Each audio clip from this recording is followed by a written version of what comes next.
செய்திகள் வாசிப்பது திவ்யா தமிழரசன். இன்றைய முதன்மை செய்திகள். புதுச்சேரி மைய கூட்டுறவு விற்பனை விநியோக சங்கம் சார்பில் தட்டாஞ்சாவடி தொழிற்பேட்டையில் புதிதாக அமைக்கப்பட்ட பெட்ரோல் நிலையத்தை முதல்வர் ரங்கசாமி திறந்து வைத்தார். பிரான்ஸ் நாட்டில் தமிழ் சங்கங்களுக்கான மாநாடு நடைபெற்றது. புதுச்சேரியில் குரூப் பி பணியிடங்களுக்கு 3 ஆண்டுகள் வயது தளர்வு அளிக்க வலியுறுத்தி துணைநிலை ஆளுநரிடம் திமுக மனு அளித்துள்ளது. இனி விரிவான செய்திகள். புதுச்சேரி மைய கூட்டுறவு விற்பனை விநியோக சங்கம் சார்பில் தட்டாஞ்சாவடி தொழிற்பேட்டையில் புதிதாக அமைக்கப்பட்ட பெட்ரோல் நிலையத்தை முதல்வர் ரங்கசாமி திறந்து வைத்தார். புதுச்சேரி மைய கூட்டுறவு விற்பனை விநியோக சங்கத்தின் சார்பில் தட்டாஞ்சாவடி தொழிற்பேட்டையில் புதிதாக அமைக்கப்பட்டுள்ள பெட்ரோல் நிலையத்தின் திறப்பு விழா இன்று நடைபெற்றது. புதுச்சேரி கூட்டுறவுத்துறை செயலாளர் நெடுஞ்செழியன் தலைமையில் நடைபெற்ற விழாவில் கூட்டுறவு சங்கங்களின் பதிவாளர் யஷ்வந்தையா, மேலாண் இயக்குநர் இளங்கோவன், துணை பதிவாளர் சங்கரபாணி ஆகியோர் முன்னிலை வகித்தனர். விழாவில் சிறப்பு விருந்தினராக முதலமைச்சர் ரங்கசாமி கலந்து கொண்டு பெட்ரோல் நிலையத்தை திறந்து வைத்து முதல் விற்பனையை தொடங்கி வைத்தார். இந்நிகழ்ச்சியில் புதுச்சேரி மைய கூட்டுறவு விற்பனை விநியோக சங்கத்தின் நிர்வாகிகள் மற்றும் ஊழியர்கள் திரளாக கலந்து கொண்டனர்.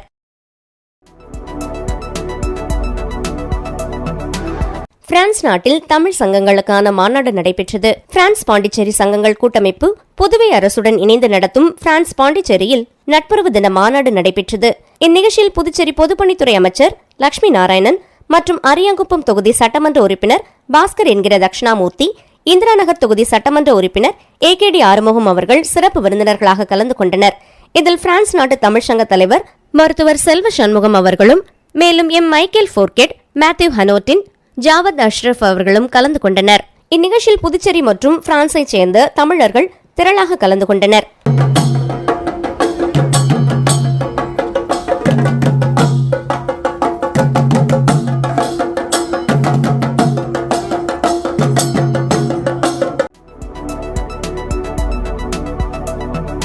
புதுச்சேரியில் குரூப் பி பணியிடங்களுக்கு 3 ஆண்டுகள் வயது தளர்வு அளிக்க வலியுறுத்தி துணைநிலை ஆளுநரிடம் திமுக மனு அளித்துள்ளது. புதுவை மாநில திமுக அமைப்பாளரும் எதிர்க்கட்சித் தலைவருமான சிவா தலைமையில் MLA-க்கள் கென்னடி, செந்தில்குமார், சம்பத், திமுக அவைத் தலைவர் SP சிவக்குமார் ஆகியோர் ராஜ்நிவாசில் துணைநிலை ஆளுநர் கைலாஷ்நாதனை இன்று சந்தித்து கோரிக்கை மனு அளித்தனர். அவர்கள் அளித்துள்ள மனுவில் அரசு துறைகளில் குரூப் பி பணியிடங்களுக்கான பொதுப்பணித்துறையின் இளநிலை பொறியாளர் மற்றும் ஓவர்சியர், கல்வித்துறையின் பட்டதாரி ஆசிரியர் மற்றும் விரிவுரையாளர், நிர்வாகத்துறையில் உதவி பொறியாளர் பணியிடங்களுக்கு தற்போது தேர்வு அறிவிப்பு செய்யப்பட்டுள்ளது. இந்த அறிவிப்பு 10 ஆண்டுகளுக்கு பிறகு மிகவும் தாமதமாக வந்துள்ளது. காலத்தோடு அறிவிப்பு செய்திருந்தால் பல பட்டதாரிகள் தங்கள் வயது வரம்பை எட்டும் முன்பாக தேர்வுகளில் பங்கேற்றிருக்க முடியும். குறிப்பாக உதவியாளர் பதவி இவ்வாண்டுதான் முதலாக நேரடி நியமனம் மூலமாக நிரப்பப்பட உள்ளது. நூற்றுக்கணக்கான பட்டதாரிகள் ஓரிரு வயது அதிகமான காரணத்தால் இந்த தேர்வில் பங்கேற்க இயலாத நிலை உள்ளது வருந்தத்தக்கது. எனவே புதுவை ஆளுநரின் அதிகாரத்தை பயன்படுத்தி உதவியாளர்கள் பணியிடங்களுக்கு விண்ணப்பிக்க 3 ஆண்டுகள் வயது தளர்வு அளித்து தேர்வுகளில் வயது வரம்பின் விளிம்பில் உள்ள பட்டதாரிகளும் பங்கேற்கும் வாய்ப்பை உருவாக்கி தர வேண்டும் என்று குறிப்பிடப்பட்டுள்ளது. படித்த இளைஞர்களுக்கு வேலைக்காக காலங்காலமாக காத்துட்டு இருக்கின்ற இளைஞர்களுக்கு வயது தளர்வு வேண்டி என்று வந்து புதுச்சேரி அரசில் கடந்த 15 ஆண்டுகளாக சில துறைகளில் 20 ஆண்டுகளுக்கு மேலாக வேலை வாய்ப்புகள் நிரப்பப்படாமல் இருக்கிறது. நிரப்பப்படுகின்ற வேலை வாய்ப்புகள் எல்லாம் வந்து அரசாங்க காலத்தோடு செய்திருந்தால் அதற்காக படித்தவர்களுக்கு, குறிப்பாக காவல்துறை படிப்பவர்கள் வந்து உடல் தகுதியும் பரீட்சையில் பாஸ் ஆகிறதுக்கும் தயாராகணும். அதேமாரி வந்து ஆசிரியர் பணிக்குன்னு கனவோட படிக்கிறவங்க வந்து அவங்க BEd MEd பண்ணக்கூடிய நிலையில் அதில் அவங்க தயாராகிருப்பாங்க. இப்படி சிவில் இன்ஜினியரிங் படித்தவங்க, எலக்ட்ரிக்கல் இன்ஜினியரிங் படித்தவங்க, ஸ்போர்ட்ஸில் வந்து டீச்சர்ஸ் படித்தவங்க, இப்படி பல துறைகளில் வந்து படிச்சுட்டு வரவங்களுக்கு அந்த காரணத்தால் அவங்களாம் வந்து மிகப்பெரிய ஏமாற்றப்பட்டிருக்காங்க. வயது தளர்வுக்கு வேண்டி இந்த அரசாங்கத்தில் அலைஞ்சுக்கிட்டு இருக்காங்க. சட்டமன்றத்திலையும் நாங்கள் வந்து கட்சி பேதமெல்லாம் எல்லாருமே பேசியிருக்கிறோம். அதில் வந்து எங்களுக்கு வெற்றி கிடைக்கல. இன்றைக்கி வந்து புதுச்சேரியினுடைய அதிகாரன்றது வந்து இன்றைக்கி வந்து ஆளுநர்கிட்ட இருக்குது. மாநில அந்தஸ்து இல்லாத இந்த மாநிலத்தில் முழு அதிகாரம் கவர்னர்கிட்ட இருக்கிறதால அவர்கிட்ட இந்த மனுவை இன்னைக்கு கொடுத்துருக்குறோம். புதுவையில் சிறந்த கல்லூரிக்கான 10 முறை விருது வாங்கிய எய்ம்ஸ் ஹோட்டல் மேனேஜ்மெண்ட் கல்லூரியில் இறுதியாண்டு பயிலும் மாணவர்களுக்கு துபாய் மற்றும் கனடா நாட்டில் நட்சத்திர ஹோட்டலில் பணிபுரிய பணி ஆணையை கல்லூரி முதல்வர் வழங்கினார். மேலும் கல்லூரியில் பயின்ற மாணவர்கள் பலர் வெளிநாடுகளில் உள்ள நட்சத்திர ஹோட்டல்களில் பணிபுரிந்து வருகின்றனர் என்பதனை கல்லூரி முதல்வர் பெருமிதத்தோடு தெரிவித்தார். இவ்விழாவில் கல்லூரி முதல்வர் மற்றும் மாணவர்களும் ஆசிரியர்களும் கலந்து கொண்டு வெளிநாடு செல்லும் மாணவர்களை வாழ்த்தினர். இதன் மூலமாக எய்ம்ஸ் கல்லூரியில் பயின்றால் வெளிநாட்டில் வேலைவாய்ப்பு ஏற்படுத்தி தருகிறது என்பதை தெரிவித்துக் கொள்கின்றது. திருபுவனை தொகுதிக்குட்பட்ட கலித்தீர்த்தால் குப்பம் கிராமம் திருக்கனூர் சாலை பாலம் முதல் மதினா நகர் பாலம் வரை உள்ள வடிகால் வாய்க்காலில் மேற்குப்புறம் தடுப்பு சுவர் அமைக்கும் பணியினை சட்டமன்ற உறுப்பினர் அங்காளன் பூமி பூஜை செய்து தொடங்கி வைத்தார். புதுச்சேரி மாநிலம் மண்ணாடிப்பட்டு கொம்யூன் திருபுவனை தொகுதி கலித்தீர்த்தால் குப்பம் கிராமம் திருக்கனூர் சாலை பாலம் முதல் மதினா நகர் பாலம் வரை உள்ள வடிகால் வாய்க்காலில் மேற்குப்புறம் தடுப்பு சுவர் அமைக்கும் பணிக்கு ரூபாய் 41,60,000 ஒதுக்கப்பட்டுள்ளது. இப்பணிக்கான பூமி பூஜை பொதுப்பணித்துறை சார்பில் இன்று நடைபெற்றது. இதில் திருபுவனை தொகுதி சட்டமன்ற உறுப்பினர் அங்காளன் கலந்து கொண்டு விழாவிற்கு தலைமை தாங்கி பணியினை பூமி பூஜை செய்து தொடங்கி வைத்தார். இந்நிகழ்ச்சியில் பொதுப்பணித்துறை நீர்ப்பாசன கோட்ட செயற்பொறியாளர் ராதாகிருஷ்ணன், உதவி பொறியாளர் செல்வராசு, இளநிலை பொறியாளர் முருகன் மற்றும் சட்டமன்ற உறுப்பினரின் ஆதரவாளர்கள், ஊர் பிரமுகர்கள், பொதுமக்கள் உட்பட ஏராளமானோர் கலந்து கொண்டனர்.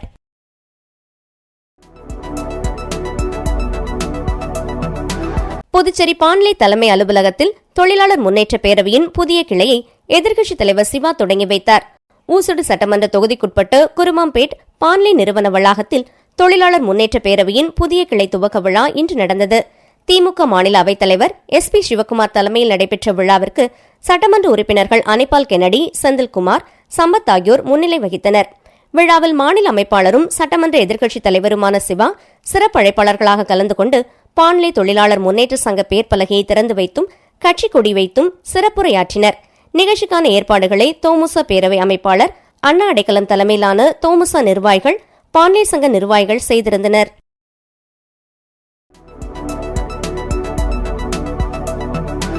போக்குவரத்திற்கு பாதிப்பு ஏற்படும் வகையில் கட்டுமான பொருட்களை குவித்து வைத்திருந்தால் புகார் அளிக்கலாம் என உழவக்கரை நகராட்சி தெரிவித்துள்ளது.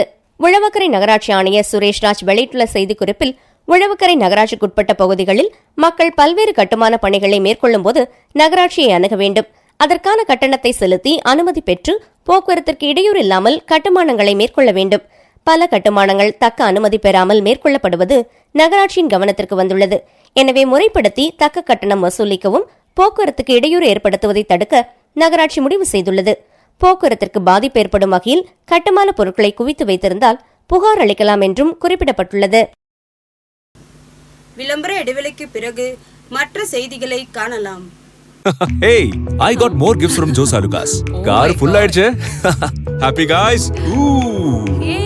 Sir, your gift. இன்னொரு கார். ஜோ சாலுகாஸில் 60வது ஆனிவர்சரி கொண்டாட்டம். 6 கோடி மதிப்பிலான பரிசுகள், 6 MG ஆஸ்டர் கார்கள், தங்க நாணயங்கள், வீட்டு உபயோக பொருட்கள். கொண்டாடுவோம் வாருங்கள். ஜோ சாலுகாஸின் பரிசு மழை. செய்திகள் தொடர்கின்றன. புதுச்சேரி அருகே தடை செய்யப்பட்டு கூலிப் உள்ளிட்ட போதைப் பொருட்களை விற்பனைக்காக பதுக்கி வைத்திருந்த இருவரை கைது செய்த போலீசார் அவர்களிடமிருந்து சுமார் 500 கிலோ போதைப் பொருட்களை பறிமுதல் செய்தனர். புதுச்சேரி அடுத்த வானூர் பகுதியில் உள்ள பிரபல மளிகை கடை குடோனில் அரசால் தடை செய்யப்பட்ட போதைப் பொருட்கள் பதுக்கி வைத்திருப்பதாக வானூர் சிறப்பு படை பிரிவு போலீசாருக்கு ரகசிய தகவல் வந்தது. இதனையடுத்து சம்பந்தப்பட்ட இடத்திற்கு விரைந்து சென்ற போலீசார் சம்பந்தப்பட்ட குடோனில் ஆய்வு செய்தனர். அப்போது சுமார் 500 கிலோ கூலிப், பான் மசாலா, ஹான்ஸ் உள்ளிட்ட போதைப் பொருட்களை விற்பனைக்காக பதுக்கி வைத்திருந்தது தெரியவந்தது. இதனைத் தொடர்ந்து போதைப் பொருட்கள் பறிமுதல் செய்த போலீசார் வானூர் பகுதியைச் சேர்ந்த அருள், ரமேஷ் ஆகியோரை கைது செய்து ஆரோவில் காவல் நிலையத்தில் ஒப்படைத்தனர். பின்னர் நீதிமன்றத்தில் ஆஜர்படுத்தி சிறையில் அடைத்தனர்.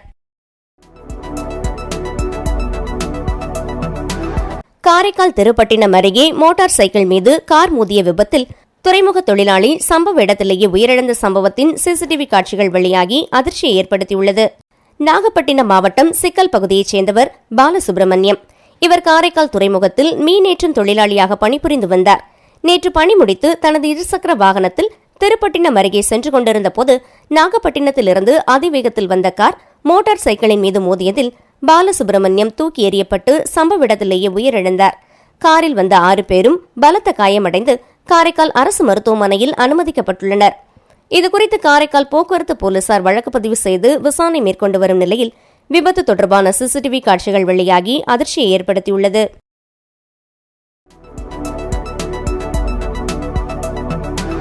நெல்லித்தோப்பு பெரியார் நகர் மகாத்மா காந்தி அரசு நடுநிலைப் பள்ளியில் நடைபெற்ற அறிவியல் கண்காட்சியை தலைமை ஆசிரியர் ஜான்சி தொடங்கி வைத்தார். நெல்லித்தோப்பு தொகுதிக்குட்பட்டு பெரியார் நகர் மகாத்மா காந்தி அரசு நடுநிலைப் பள்ளியில் அறிவியல் கண்காட்சி நடைபெற்றது.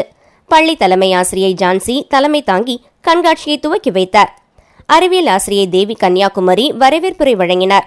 ஆசிரியை அனுஷியா வாழ்த்துரை வழங்கினார். ஆசிரியைகள் சுனிதா, ஹேமாவதி, குணசுந்தரி, முத்துலட்சுமி ஆகியோர் சிறந்த படைப்புகளை தேர்வு செய்தனர். உடற்கல்வி ஆசிரியர் துரை நன்றி கூறினார். விழா ஏற்பாடுகளை ஆசிரியர் ஐயனார் செய்திருந்தார். ஒவ்வொரு பிரிவிலும் சிறந்த 3 படைப்புகளுக்கு பரிசுகள் வழங்கப்பட்டன. மேலும் நடைபெற்ற அறிவியல் கண்காட்சியில் மாணவ மாணவிகள் தங்களின் படைப்புகளை சிறப்பான முறையில் செய்திருந்தனர் என்பது குறிப்பிடத்தக்கது.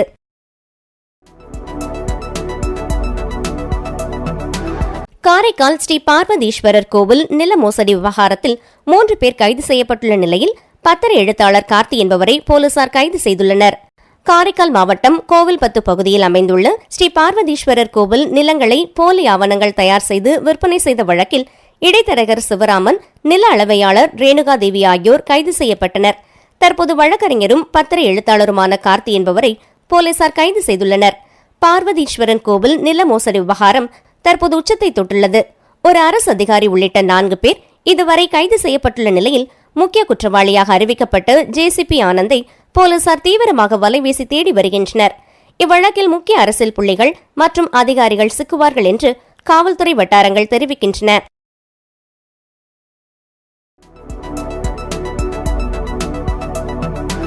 கிருமாம்பாக்கம் தொகுதிக்குட்பட்ட வரத்து வாய்க்கால் மற்றும் வடிகால் வாய்க்கால் தூர்வாரும் பணிக்கான பூமி பூஜை நிகழ்ச்சி இன்று நடைபெற்றது. புதுச்சேரி மாநிலம் பாகூர் கொம்யூனில் உள்ள கிருமாம்பாக்கம் பிரிவுக்குட்பட்ட வரத்து வாய்க்கால் மற்றும் வடிகால் வாய்க்கால் தூர்வாறுதல் பணி மேற்கொள்ள இன்று காலை 9 மணிக்கு ஏம்பலம் சட்டமன்ற உறுப்பினர் திரு ப. லட்சுமிகாந்தன் தலைமையில் சிறப்பாக பூமி பூஜை நடைபெற்றது. இந்நிகழ்ச்சியில் பொதுப்பணித்துறை செயற்பொறியாளர் நீர்ப்பாசன கோட்டம் திரு ஆர். ராதாகிருஷ்ணன், உதவி பொறியாளர் நீர்ப்பாசன கோட்டம் திரு ஏ. செல்வராசு, இளநிலை பொறியாளர் திரு எஸ். நடராஜன் மற்றும் ஊர் பொதுமக்கள் ஆகியோர் கலந்து கொண்டனர்.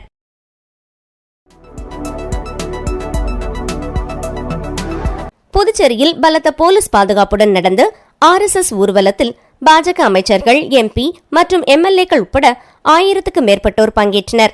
விஜயதசமியை முன்னிட்டு அக்டோபர் 6ஆம் தேதி புதுச்சேரி, தமிழகத்தில் RSS ஊர்வலம் நடக்கும் என அந்த அமைப்பு அறிவித்தது. அதன்படி புதுச்சேரியில் RSS சார்பில் பலத்த போலீஸ் பாதுகாப்பிற்கிடையே ஊர்வலம் நடந்தது. முத்தியால்பேட்டை சின்ன மணிக்கூண்டு அருகே RSS ஊர்வலம் துவங்கியது. ஓய்வு பெற்ற SP சண்முகசுந்தரம் கொடியசைத்து துவக்கி வைத்தார். RSS தொண்டர்கள் சீருடையில் அணிவகுத்தனர். ஊர்வலம் மகாத்மா காந்தி வீதி, அஜந்தா சிக்னல், நேரு வீதி, மிஷன் வீதி, ரங்கப்பிள்ளை வீதி, செஞ்சி சாலை, அரசு பொது மருத்துவமனை, பாரதி பூங்கா வழியாக காந்தி சிலை அருகே நிறைவடைந்தது. பேரணியில் பாஜக மாநில தலைவர் செல்வ கணபதி MP, அமைச்சர் சாய் சரவணன்குமார், அசோக் பாபு MLA, RSS நிர்வாகிகள், தொண்டர்கள் பங்கேற்றனர். RSS ஊர்வலத்தையொட்டி 500க்கும் மேற்பட்ட போலீசார் பாதுகாப்பு பணியில் ஈடுபட்டனர். தொடர்ந்து காந்தி சிலை அருகே RSS பொதுக்கூட்டம் நடந்தது.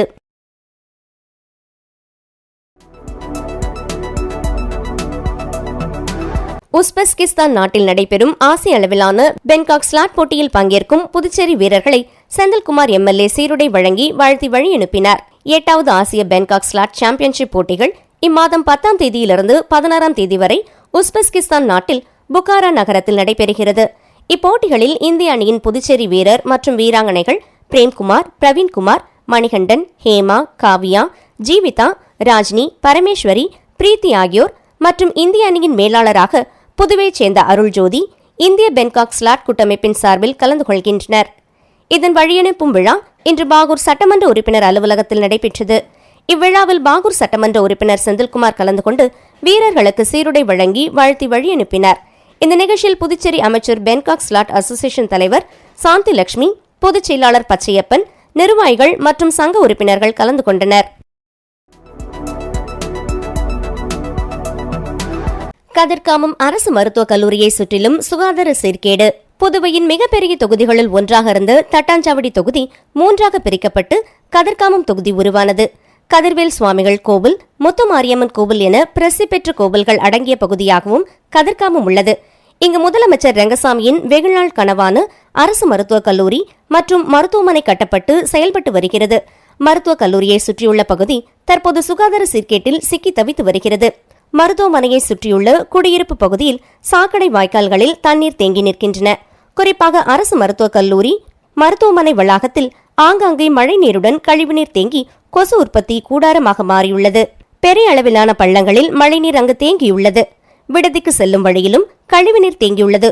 சுகாதாரமாக இருக்க வேண்டிய மருத்துவமனை வளாகமே தரமற்ற நிலையில் உள்ளது. அதே நேரத்தில் மருத்துவக் கல்லூரியின் முன்புறம் மட்டும் அழகுற பராமரிக்கப்பட்டு வருகிறது. மருத்துவக் கல்லூரியின் காம்பவுண்டு சுவரையொட்டி கனகன் ஏரிக்கு செல்லும் வாய்க்கால் தூர்வாரி வெகு நாட்கள் ஆனது போல உள்ளது. அந்த வாய்க்கால்களில் கழிவுகள் கொட்டப்பட்டு ஆளுயரத்திற்கு செடிகள் வளர்ந்து புதர்கள் மண்டி கிடக்கிறது.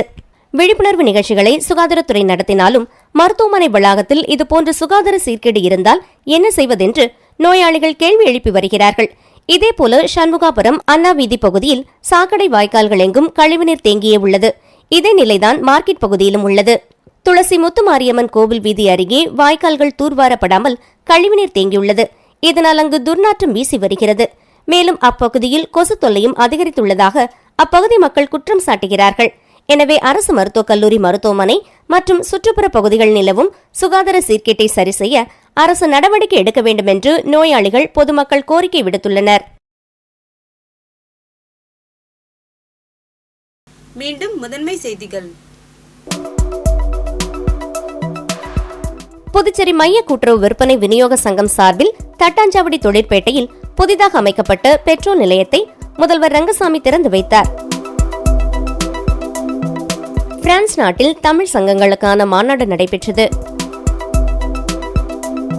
புதுச்சேரியில் குரூப் பி பணியிடங்களுக்கு 3 ஆண்டுகள் வயது தளர்வு அளிக்க வலியுறுத்தி துணைநிலை ஆளுநரிடம் திமுக மனு அளித்துள்ளது. இத்துடன் இச்செய்தி அறிக்கை நிறைவு பெறுகின்றன. நன்றி, வணக்கம்.